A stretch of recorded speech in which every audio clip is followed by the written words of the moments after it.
intermalien. Certes, ce dialogue intermalien a commencé à Tamanrasset en janvier 1991, mais c'est poursuivi. Et d'intégration nationale. On l'oublie très souvent, il y a eu d'énormes efforts d'intégration nationale dans ce pays pendant cette période. Marqué par la libéralisation de la politique et de l'économie, la troisième république a été aussi, hélas, handicapée par la corruption, devenue rampante au fil des ans. Là aussi, quelques intervenants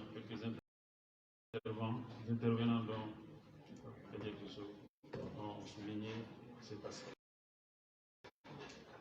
31 ans après le succès de la révolution qui a libéré le peuple, le Mali se trouve confronté au défi. Donc, 31 ans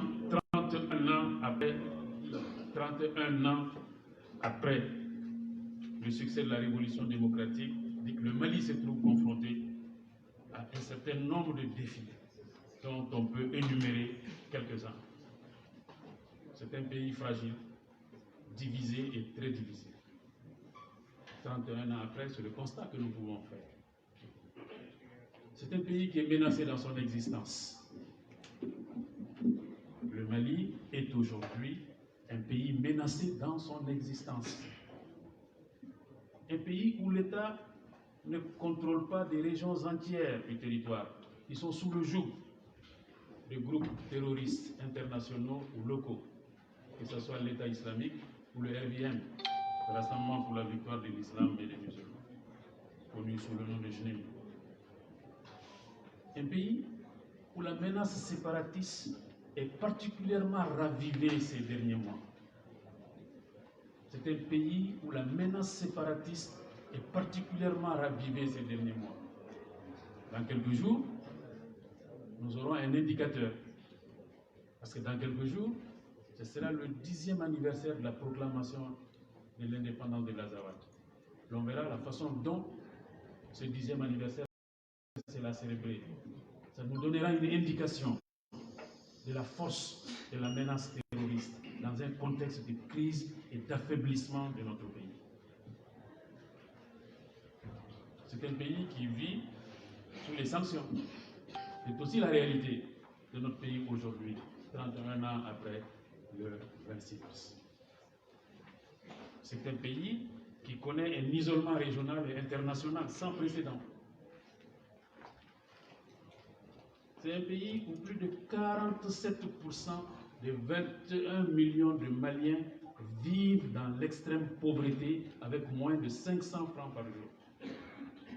47% des 21 millions de Maliens vivent dans l'extrême pauvreté avec moins de 500 francs par jour. C'est ça notre réalité.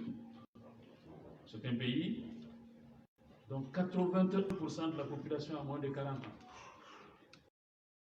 C'est une population incroyablement jeune, avec tout ce que cela représente comme potentiel, mais tout ce que cela représente comme défi, comme étape à franchir. C'est un pays qui traverse, je pense que c'est la palissade, une crise politique et institutionnelle. Depuis les coups d'État de 2020 et 2021. Un pays où les libertés démocratiques fondamentales sont sous forte pression. Un pays où les réseaux sociaux occupent une place spéciale dans la vie du peuple.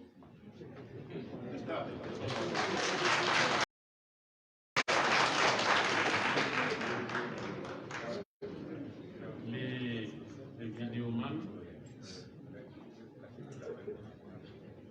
les politologues, les spécialistes des questions diverses occupent une place spéciale dans la vie de ce pays aujourd'hui.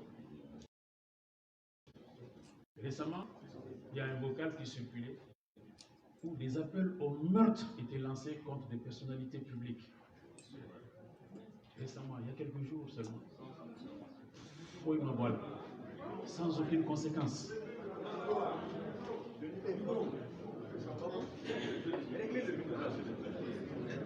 Je dis soulignais l'importance des réseaux sociaux, des vidéos, des vidéastes dans la vie du Mali aujourd'hui. Ça, c'est notre réalité, 31 ans après la révolution démocratique qui a libéré les énergies. Au début de cette cérémonie, ma voisine me faisait remarquer, parce que je pense qu'il y a quelqu'un qui était en train de filmer en direct, me faisait remarquer que ça aussi, c'est un acquis de la révolution, des présidences. Il n'y avait pas ça, il y a 31 ans, il n'y avait pas ça. Il n'y avait même pas de radio libre. En matière de presse, on avait eu Diamana, Les Échos, La Roue, l'Aurore, et puis c'était tout. Mais là, on a commencé à voir les radios, ensuite maintenant on a la communication électronique. Ça, c'est l'une des réalités du pays aujourd'hui. Attention, c'est devenu une réalité pesante. Des appels au meurtre contre des personnalités publiques sont lancés dans le Mali démocratique. Faut te voilà. Et ça se passe ici. Il y a quelques jours seulement. Il y a aussi des vidéos qui célèbrent la transition. Une de ces vidéos récemment donnait la parole aux maires adjoints au pluriel de quelques communes du centre du pays, du cercle des Nyono. Le maire adjoint d'une des communes disait que la sécurité était revenue dans sa commune. Au moment où il disait ça, le chef de village et l'imam d'un village qui s'appelle Djambé, à 10 km de Djabali, étaient enlevés. Et il le savait. Mais il a dit que la sécurité était revenue.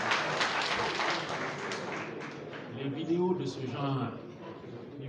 ce genre, qui prêchent le faux, sont légion dans le Mali d'aujourd'hui. Donc c'est important qu'on le souligne dans les caractéristiques que nous connaissons 31 ans après le 26 mars. Mais ce n'est pas tout. Il y a plus grave. Le sang coule au Mali.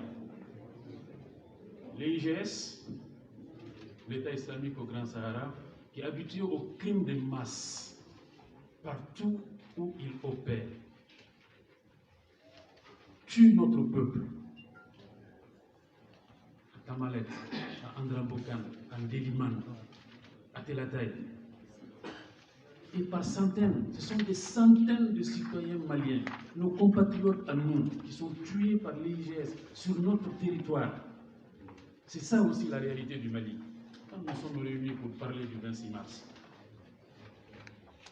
nous ne devons pas oublier cette réalité. Et ce n'est pas tout. Il y a aussi, dans le cadre des opérations antiterroristes menées par nos forces, nos FAMA,